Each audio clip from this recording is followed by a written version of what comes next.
Voilà, vous le relevez un peu, vous le courbez.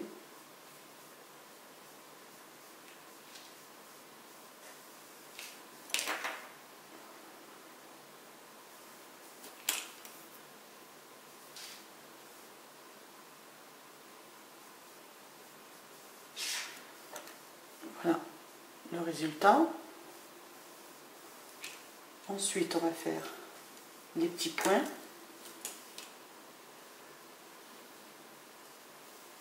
Donc, je prends vanille, caramel. Je fais un petit boudin.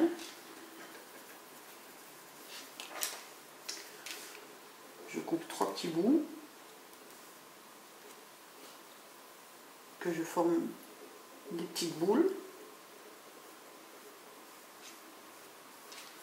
et que je viens placer sur le côté.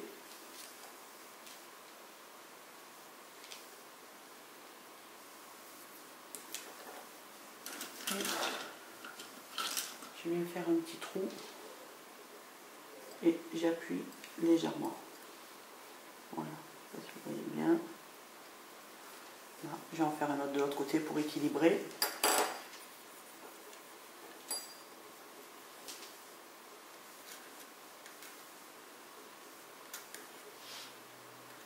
Voilà, 3 petites boules.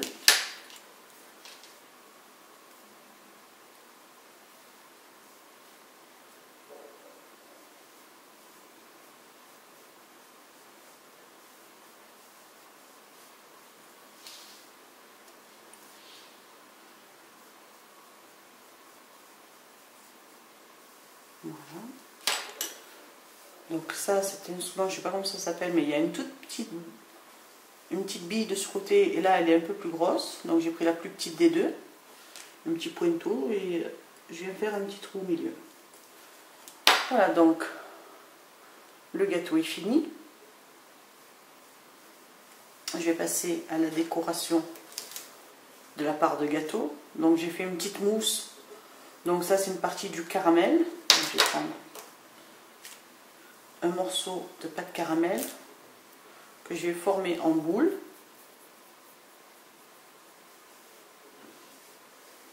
Et je vais directement structurer sur ma plaque. Voilà, en fait je détruis ma boule.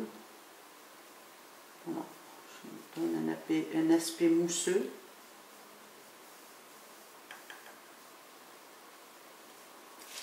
Après je la reforme un peu. Mais il faut qu'elle soit structurée tout autour.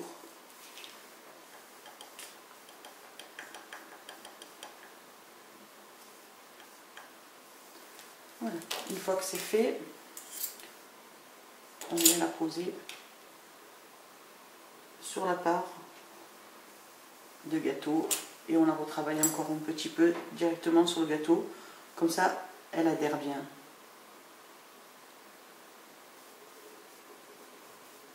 Voilà.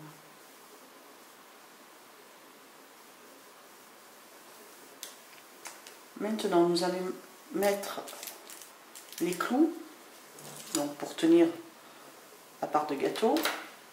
Donc la petite vis avec la tête ronde. Donc pareil, on met sur le coin d'un gâteau en évitant de trop l'aplatir. Donc je visse. Voilà.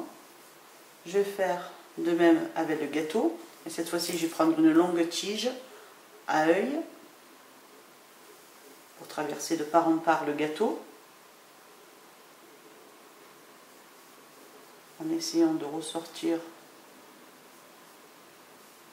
dans le milieu du gâteau. Donc comme je fais toujours, j'agrandis un peu pour qu'après cuisson j'arrive à mieux ressortir la tige à œil. Donc ce n'est pas la peine de l'enfoncer jusqu'au bout, sinon vous risquez d'abîmer la création parce qu'elle n'est pas encore cuite. Donc laissez-la à milieu, ça ne pose pas de souci. Après vous pourrez la retirer.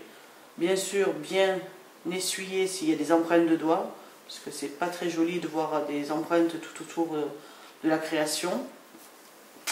Pareil sur le petit gâteau, la petite part. Voilà. Donc ça part au four.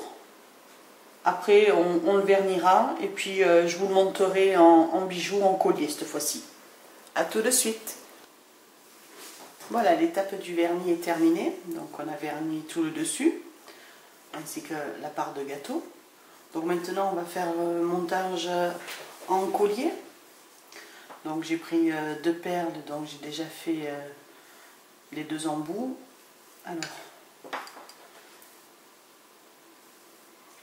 donc j'ouvre l'anneau pour faire passer ma part de gâteau. Je referme.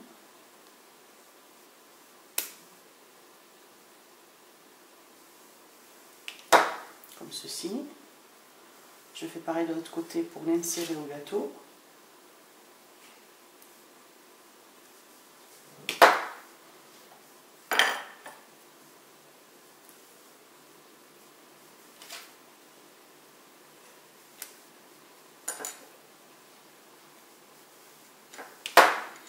Là, le plus gros du collier est fait.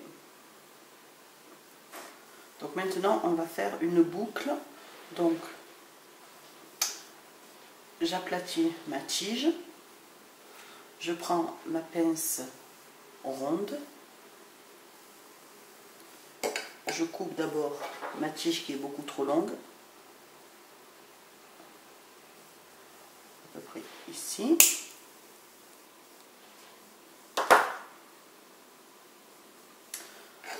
Et je vais faire une boucle comme ceci.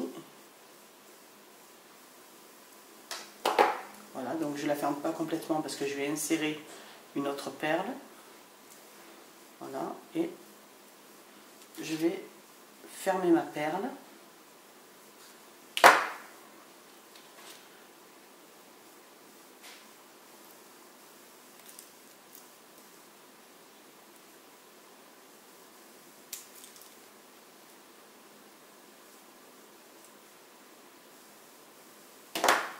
Voilà.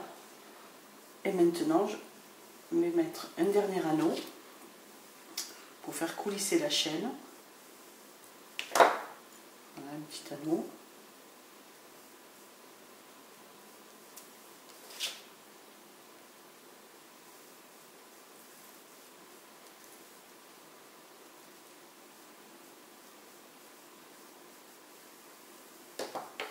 Donc préalablement, j'ai fait un petit nœud. Donc j'ai mis 2 couleurs. J'ai mis couleur vanille, couleur chocolat. Je prends une chaîne bille. Je l'insère dans l'anneau que je viens de mettre.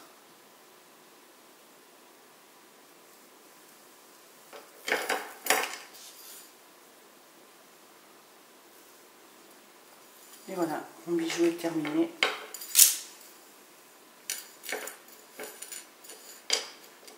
Voilà. Donc je vous dis à très vite pour de nouveaux tutos.